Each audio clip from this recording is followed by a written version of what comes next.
would be alive during another trilogy. Okay. I wasn't alive for the first original OG trilogy, 4, 5, and 6. 1, 2, and 3. You know, I'm young bull, and now you know I'm an adult, and I lived through another trilogy, and it's just disappointing. It's actually disappointing. I don't own 7, 8, or 9. I don't own any Star Wars movie that has come out since 2015. The best movie to come out since 2015, Star Wars wise, is probably Rogue One, and that's simply because Darth Vader was in it. You got to piss off a lot of fans, though. I was just doing some research the other day. A lot of people love that. There's a vast many people that don't like Force sensitives and Star Wars. Like, they like those side stories, and I get that. To each their own. Oops, I didn't time. But I wholeheartedly agree with you, though. I didn't like it too much either. Darth Vader scene redeemed it for me.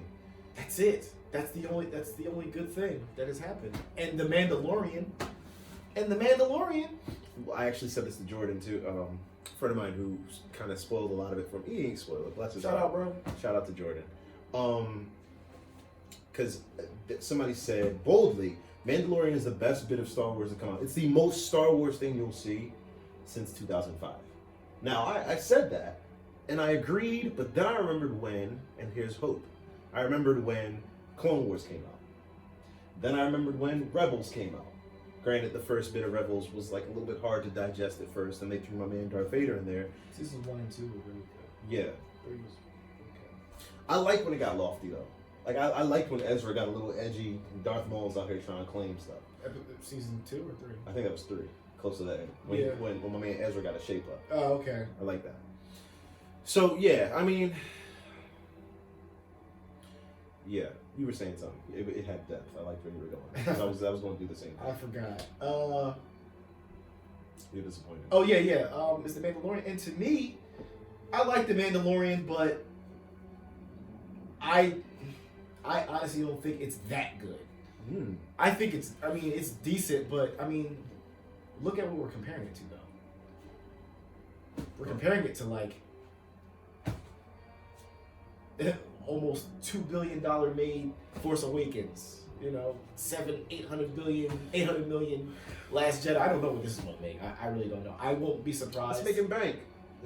I won't be surprised if it makes, $1 billion. But it might make less. But it's just like, look what we're comparing it to. Yes, it's probably the most Star Wars we've gotten, but it's good. But it's just like, for me, I still need more. It's Star Wars. Give me more. Why are we holding back? It's Star Wars. Yeah, there's no Jedi, there's no Sith in here. Then really put the pedal to the metal with it. Give me more. Like, it's not giving me enough. It's good. I like it, but it doesn't hit me. It doesn't hit me like 4, 5, and 6. It's not hit me like 1, 2, and 3. It doesn't make me feel a certain type of way. It's not pulling on my heartstrings. You not invested in Baby Yoda? It's Baby Yoda. It's not even Yoda. Well, you know that. Get him internet. If you take him out, if you take Baby Yoda out the series, is Mandalorian still like low key viral? I think they put Baby Yoda in there because they knew that this was going to happen. We know a lot of Mandalorian fans. This is true. Not of the series. I mean, like, who just love. Oh yeah, no, this is true. Mandalorian. This is true. And I'm not knocking it. I just think that we forget that we're comparing it to what we have now, and what we have now is very subpar. Because I think if episodes 7, 8, 9 were flames and fire, we'd be like, yo, Mandalorian is trash. Yo, yeah, that would have upped the burner on a lot of what we got. You see what I'm saying? Like, a lot. I'm just weighing it out. Just everything Star Wars, just weighing it out what's coming up. This game is fire. This game is Fallen fire. Order? Bruh. I'm not done it yet. I'm halfway through. He finished it. Listen to him. I got tied up in life and stuff, but I'm working on it now. We're gonna review it definitely. I'm gonna replay it. That's how good it is. It is fire though. It's fire, and it's a video game. It's a video game. Why are the cutscenes better than episodes 7 through 9? What? The cutscenes are better than Han Solo. He had a whole movie dedicated to himself with Darth Maul at the end. Didn't save it.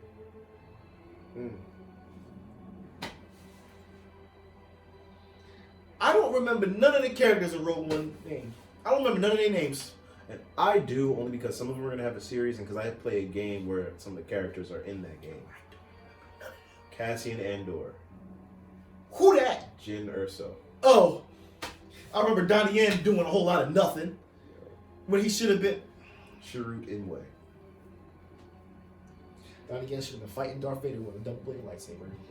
That's aggressive. That's a lot. Nah, I think Vader. Nah, by that time, the only Jedi left were. Yeah, we not good.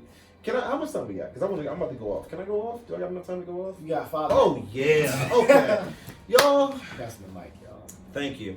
There is a lot that I want to say. There's a lot that I feel as a thoroughly invested. Let me stop you real quick. Uh-oh. Real quick. This is the most Star Wars content we have gotten ever since 2015. We've gotten Episode 7, Episode 8, Episode 9. In between those, we've gotten Han Solo and Rogue One. And in the midst of all that, we've gotten The Mandalorian, Rebels, and that new show that's out that nobody watched. Resistance or something like that, yeah. When have we ever gotten this much Star Wars? Ever! Since A New Hope came out. Yeah. And it's all bad. UJK is the hottest thing. Hold on, no, I'm sorry. We was gonna say that. I was gonna give you. Look, I had my hands. I'm sorry. Go ahead. I'm sorry. Go ahead. I'm so sorry. When I start connecting dots, I get mad. It's okay. Go ahead. Okay. See, this is making us feel a lot. Clearly, there's a lot to be felt here. I'm very versed in articulating my feelings. That's what life has taught me. I find it hard to do so now. Disappointment doesn't seem strong enough. However, that age-old optimism that I've had for a very long time, it's being tested, but it's also being realized. Because what we have here is a lot of room. A lot of room for other people to get it right. And I want to start with, oh, it cut out. It's fine. I want to start with, after every, oh, I like that. You gotta rock with that. That's my theme song right there. So we mess around with background music, y'all. Forgive us. It's not fair enough. So the state of Star Wars now. Look what we have. Originally in 2005, there was a cap, right, on the story and the canon material that was out. It went very far, right? Because in 2005 you had episodes 1 through 3 were the most recent pieces that came out.